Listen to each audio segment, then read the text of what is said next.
Hi, I'm Mark Brennan. I'm the Operations Section Chief for CAL Fire Incident Management Team 3 on the CZU Lightning Complex, and we'll go over the evening briefing for September 4th. Overall, continue to make really good progress on the fire.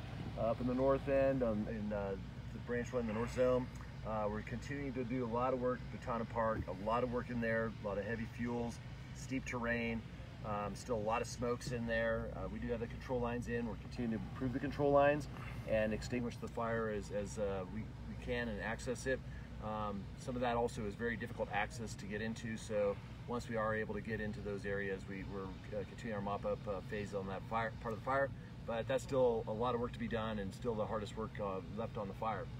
Moving down the Highway 1 corridor, still some work being done by the utility companies and Caltrans, and that's going to continue to do so for the next few days.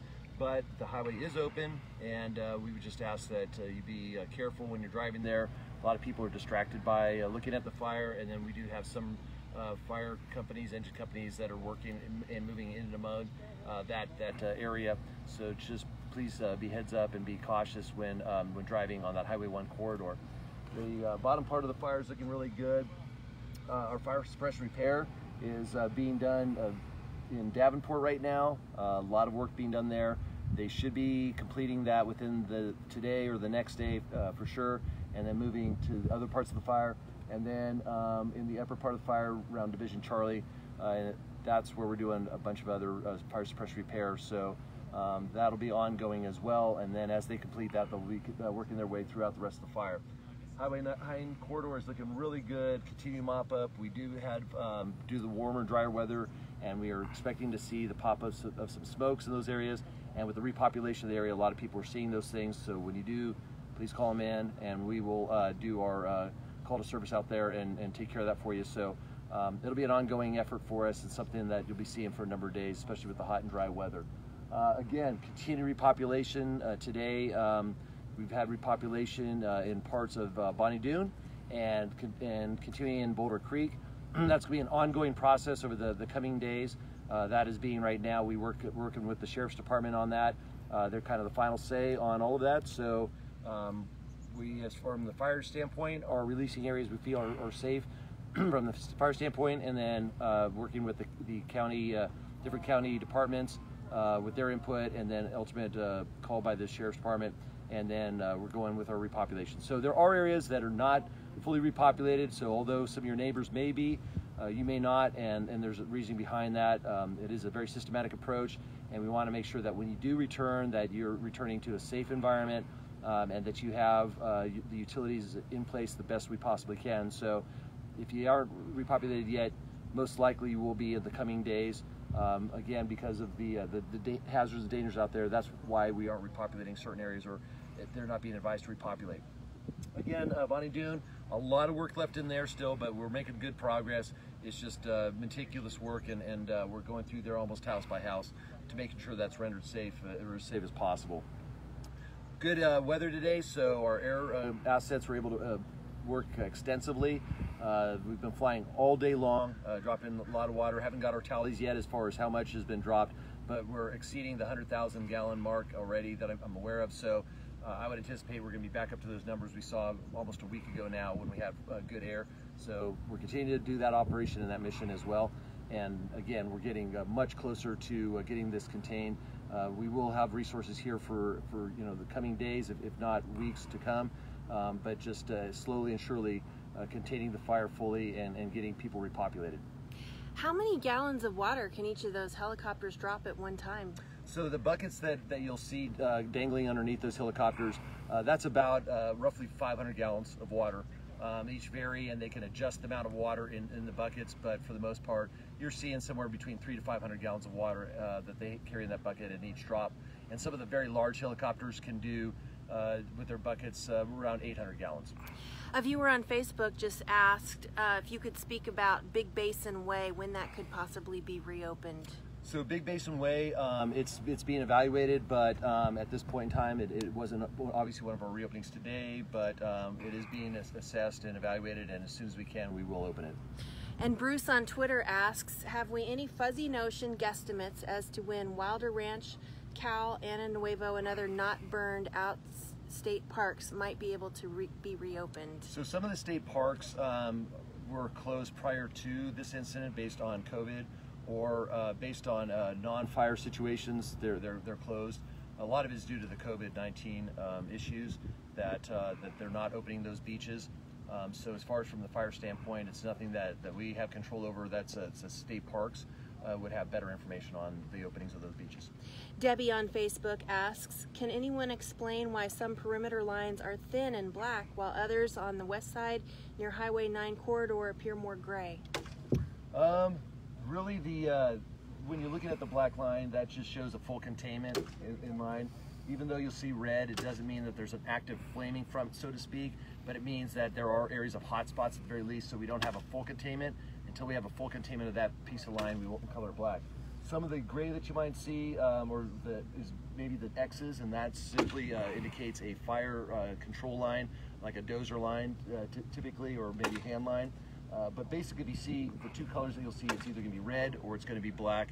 And just like I said, the red is something that isn't fully controlled yet, and the black is more of something that has a control percentage to it. And can you speak more specifically about areas in Boulder Creek? In Boulder Creek, it's hard to say. Some of it was untouched by fire, so it was evacuated. And like I said before we repopulate, we want to make sure that all services are back in order, because there was power cut to those areas, whether intentionally for fire safety reasons or because power lines were knocked down based on the fire itself. Some areas were fire impacted, or areas that we did repopulate are very next door to fire impacted areas. So just due to access going through those burned areas, even though the house or houses may be safe and they're intact, the fact is having to travel through that area is extremely hazardous, and we don't want to put people in jeopardy by doing that. So although the house isn't impacted, the route in is. So that's why you may not be completely in all parts of the Boulder Creek. And Boulder Creek is one of those communities that had various impacts. So some of it had heavy impacts, burned down houses or damaged areas. Others weren't touched at all. And so that's why it's kind of piecemealed as far as the repopulation. And that's something that in the coming days, as we repopulate, they'll do sections at a time, so that it's effective, orderly, and people get back to a more normal situation. And Dr. V on Twitter asks, can you speak about the possibility of getting missing pets that are behind the fire lines? So the missing pets, basically, what the local Humane Society and Animal Control, County Animal Control, are doing the best they can. When we've been out there, some of our crews have discovered pets that were missing, and so we brought in Animal Control to help collect those and care for those animals. Any that received any injuries, they also were taken care of by the Humane Society and Animal Control. So if you do have a missing pet, check with them first. They may have your pet, they're safe and unharmed and taken care of. Others may still be missing, and just simply they're very frightened, they're scared. We see this in these kind of scenarios, and sometimes they're just found a safe place, they're hiding out, hunkering down, and then as time gets more normal, we'll find sometimes it may be a month later or longer, and finally your pet may show up on your doorstep. So don't give up all hope if that's the case, but stay in touch with the Humane Society and your Animal Control, County Animal Control, and they have a very good efforts and websites and all that, so you can try to find your animal if it has been lost. And Darcy on Twitter asks, is CAL FIRE planning to up its inspections in the CZU area and get more serious about enforcement when we're talking about defensible space? So we talked a lot about defensible space, and that's been something that's been ongoing, that CAL FIRE's been putting forward for a number of years now because of the catastrophic fires and with all the issues, global climate change, whatever you may call it. So it's always been an ongoing effort. It's a challenge sometimes because of the amount of structures to inspect, the limited resources we have to do the inspections. So in order to get a fully carpeted inspection program throughout an entire area, sometimes it may take years to effectively do it.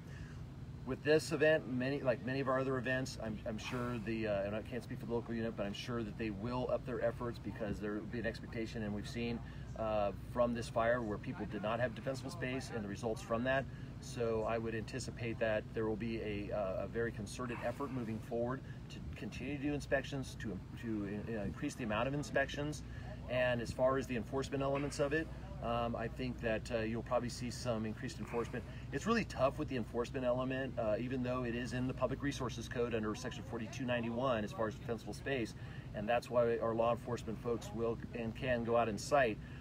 We also want to be able to be fair about it and make sure that people have the time to do defensible space, because sometimes it's an overwhelming challenge, especially when you got your day job and you have limited time or limited resources to do the clearance. And we do want you to be safe, but we also are realistic. So as far as enforcement elements of it, what we try to do is not a heavy hand approach, but more of an educational approach. And that we tend to get more flies with honey than vinegar, and that's kind of what we attempt to do, is more of an educational and hope people are doing the right things as far as doing their defensible space. All right, thank you, Chief.